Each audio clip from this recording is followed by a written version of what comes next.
इस फोटो को ज़रा ध्यान से देखो। इस फोटो में आपको 7 पत्थर दिख रहे हैं और जब आपको उन 7 पत्थरों की असलियत पता चलेगी तो आपकी रूह तक कांप जाएगी। आज की ये वीडियो मेरी बाकी वीडियो से काफ़ी अलग होने वाली है, क्योंकि आज की वीडियो में मैं आपके सामने झारखंड की एक ऐसी घटना लेकर आया हूँ जिसे सुनने के बाद आप विश्वास तक नहीं कर सकते कि ऐसा कुछ हो सकता है, और वो भी अभी के ज़माने में नहीं, अभी कलयुग के ज़माने में नहीं, ये बात हुई है सतयुग के ज़माने में। इन सब चीज़ों को झारखंड के लोग काफ़ी सीरियसली अच्छा, मतलब इतना पुराना ही है। सुनाने वाला हूँ। और ये स्टोरी ना मतलब बहुत अजीब और बहुत हिला देनी, बहुत डिस्टर्बिंग टाइप की स्टोरी है। ये एक ऐसी स्टोरी जो शायद आपको अंदर तक हिला के रख दे। स्टोरी शुरू करते हैं। झारखंड के रांची में एक गांव है बिंदु बसेर ठाकुर गांव, और ये कहानी इसी बिंदु बशीर ठाकुर गांव की है। आज से हजारों साल पहले इसी गांव में 7 भाई और उनकी एक बहन रहा करती थी। जो सबसे बड़ा भाई था उसकी शादी हो चुकी थी, और ये पूरे जो घर परिवार था इनका जो खाना पीना ये सब चलता था खेती के बदौलत। मतलब ये सातों भाई खेती करते थे, वहीं से पैसे आया करते थे, वहीं से भोजन खाना वाना सब कुछ वहीं से आया करता था। ये 7 भाई थे और इनकी सबसे छोटी इनकी बहन थी जो बहुत शरीफ और बहुत प्यारी थी। सातों तो खेती करने चले जाया करते थे, तो छोटी बहन इनके लिए खाना बनाया करती थी। अब जो सातों भाइयों में से सबसे छोटा भाई होता है उसकी एक आंख खराब होती है, मतलब एक आंख से अंधा होता है, और वो इकलौता था जो अपनी छोटी बहन से सबसे ज़्यादा प्यार किया करता था। मतलब कि वो कुछ भी कर सकता था अपनी बहन के लिए, इस टाइप का प्यार वो उसे करता था। अब एक दिन की बात है जब बड़ा भाई अपनी पत्नी और अपने छोटे भाइयों को साथ लेकर अपने खेतों में काम करने चला गया। अब ये सब लोग निकल जाते हैं खेत में काम करने के लिए, और छोटी बहन इनके लिए खाना बनाना शुरू कर देती है। उसको भी यही था कि भाइयों के आने से पहले खाना रेडी कर दूंगी, क्योंकि जब भी वो आते थे मेहनत करके खेत में से, तो बहुत भूख लगती थी उन्हें और सब्र ही नहीं होता था कि भाई खाना खाएं ऐसे हो जाते थे। तो बहन ने कहा नहीं भाई, इस बार जल्दी पहले ही बना देती हूँ ताकि जैसे वो आए सीधा परोसूँ और सीधा उनको खाना मिल जाए। बहन भी अब खुशी खुशी अपने कामों में लग जाती है। उस दिन उसने सोचा कि क्यों ना साग बनाया जाए, तो उसके लिए साग बनाया जाए। ओके, साग। वो जंगल से साग तोड़कर लाती है और साग बनाने से पहले साग को काटने लगती है। इसी दौरान वो अपनी उंगली भी काट बैठती है। जैसे उंगली में कट लगता है पूरा ब्लड निकलने लग जाता है और पूरे हाथ में ब्लड लग जाता है। अब वो सोचती है कि अब मैं इस ब्लड का क्या करूं भाई, कहाँ रखूं। अब वो सोचे कि कपड़ों से पोंछ दूंगी तो भाइयों को दिख जाएगा, वो परेशान हो जाएंगे, या फिर यहाँ दीवार में लगा दूंगी। अब तब कॉटन हैंकी ये सब होता नहीं था, तो अगर दीवार में लगा दूंगी तो भाभी को दिख जाएगा, वो बोलेंगी। तो अब वो बहन क्या करती है, जिधर वो पका रही थी ना साग को, में हाथ डाल देती है कि पानी था तो उसी से पूरा ऐसे सूख जाता है, उसका वो हट जाता है दाग जो होता है, लेकिन वो जो खून होता है वो जो साग होता है उसमें लग जाता है, बट हल्का हल्का सा। उसके बाद वो उस साग को पका लेती है। जब उसके सारे भाई और भाभी अपने खेतों से लौटते हैं तो छोटी बहन हमेशा की तरह सभी के लिए साफ थाली में खाना और मिट्टी के लोटे में पानी लेकर आती है। फिर सब एक साथ बैठ जाते हैं खाना खाने, और जैसे वो साग को खाते हैं ना उनके होश उड़ जाते हैं। उनको वो साग बहुत ज़्यादा स्वादिष्ट लगता है। मतलब वो तारीफ़ करते नहीं थकते कि यार तुम्हारे हाथ का साग तो हमने इतनी बार खाया, लेकिन आज के साग की कुछ बात ही अलग है। तुमने क्या करा इसके अंदर, क्या अलग डाल दिया, जो भी डाला है बहुत स्वादिष्ट है। बहन आगे से यही डालते रहना, मतलब मज़ा आ गया यार। फिर वो पूछने लगता है कि आखिर तुमने ऐसा डाला क्या है इसमें, मतलब ये अलग ही हो गया है कुछ। तो बहन डर जाती है कि भाइयों को पता लगेगा उंगली कट गई है और वही मैंने साग में भी डाल दिया तो वो बुरा मान जाएंगे।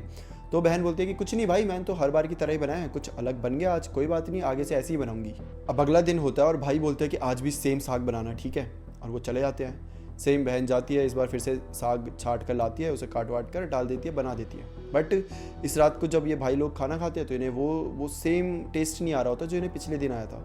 तो बोलते हैं कि नहीं आज वैसा नहीं बना, पिछली बार की तरह बनाना बहन, और ये बोलकर वो चले जाते हैं। फिर तीसरे दिन आता है सेम साग, चौथा दिन सेम साग। बहन हर बार साग बना रही है लेकिन वो वाला टेस्ट उनको मिल ही नहीं पा रहा। तो वो भी कंफ्यूज हो गए कि यार वो वैसा टेस्ट आ क्यों नहीं रहा है, वो टेस्ट मतलब अभी तक हमारे मुंह से गया ही नहीं है, और वो वापस रिपीट क्यों नहीं हो पा रहा। तो ये सातों भाई क्या करते हैं तो इतना सारा खून थोड़ना लग गया होगा,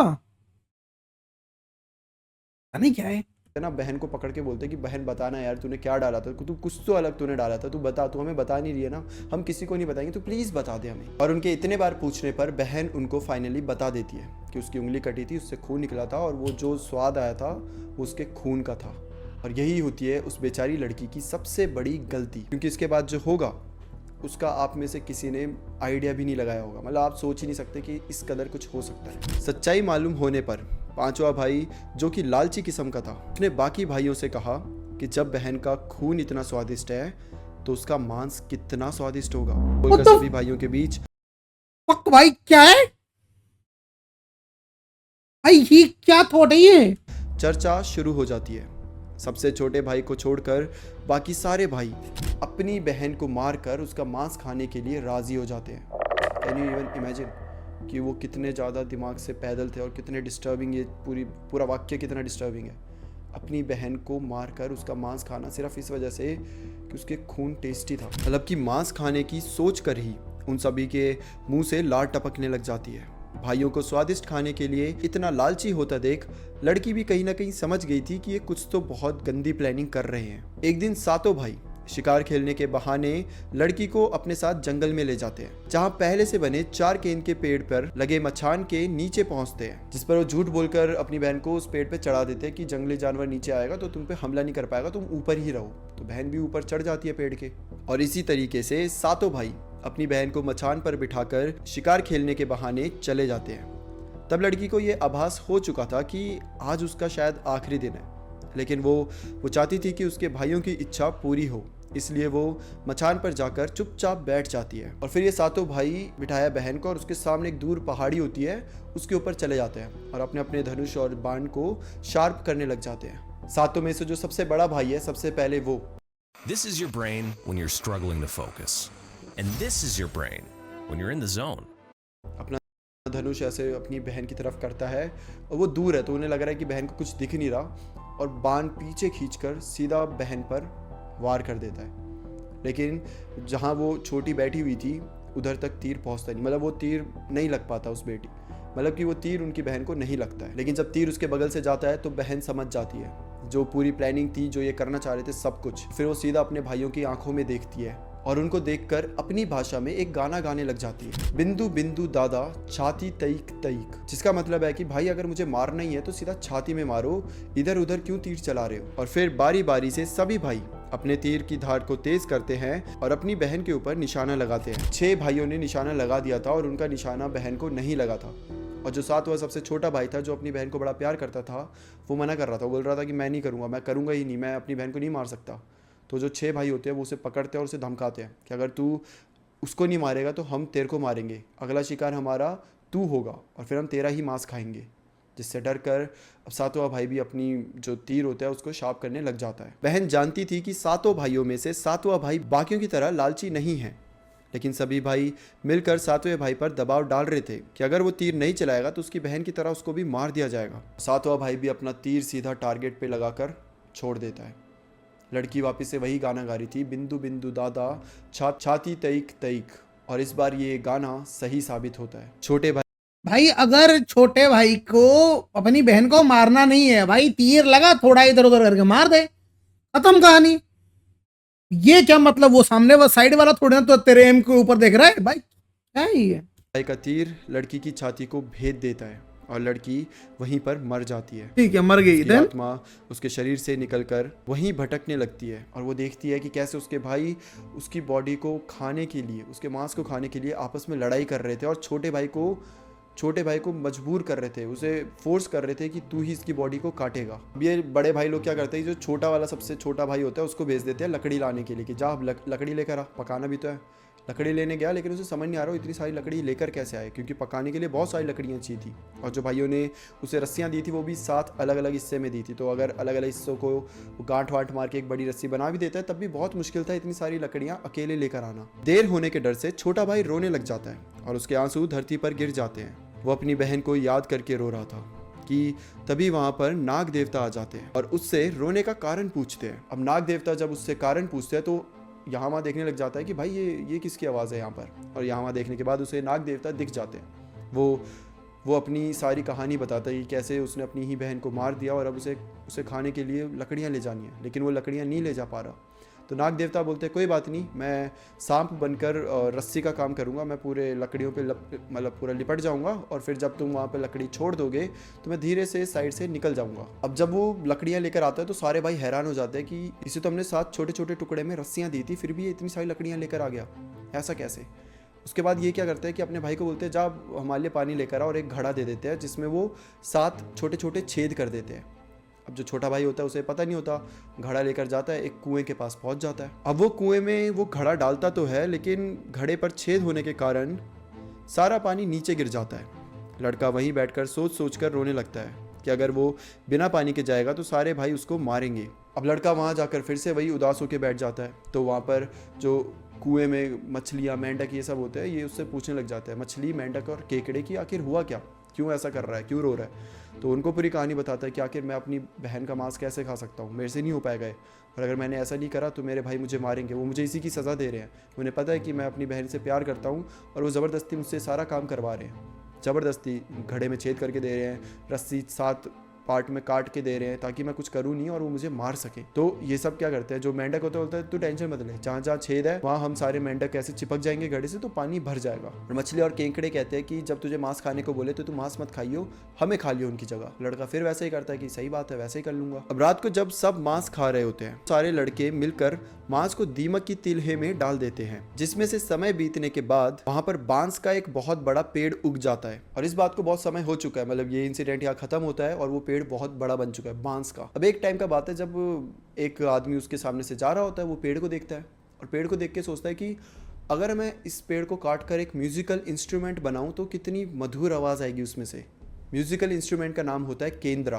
तो वो यही सोच रहा था, केंद्रा बोलते हैं उसको, यस केंद्रा, काइंड ऑफ ऐसे बांस ऐसा निकला होता है, नीचे एक कटोरा ऐसा लगता है, उसके ऊपर बजाते हैं उसको केंद्रा। कि यार ऐसे ही बना देता हूँ एक म्यूजिकल इंस्ट्रूमेंट, बढ़िया रहेगा।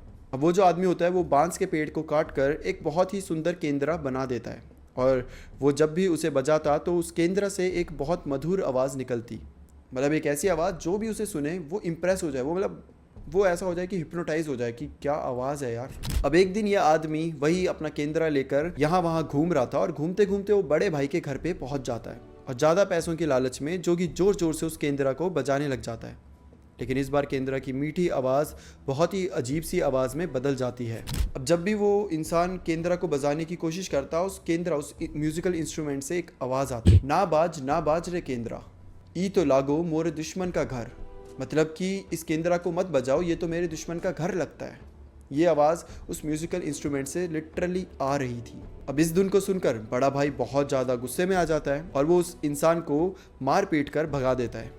इस तरह से वो इंसान घूमते घूमते सभी भाइयों के घर पहुंचता है।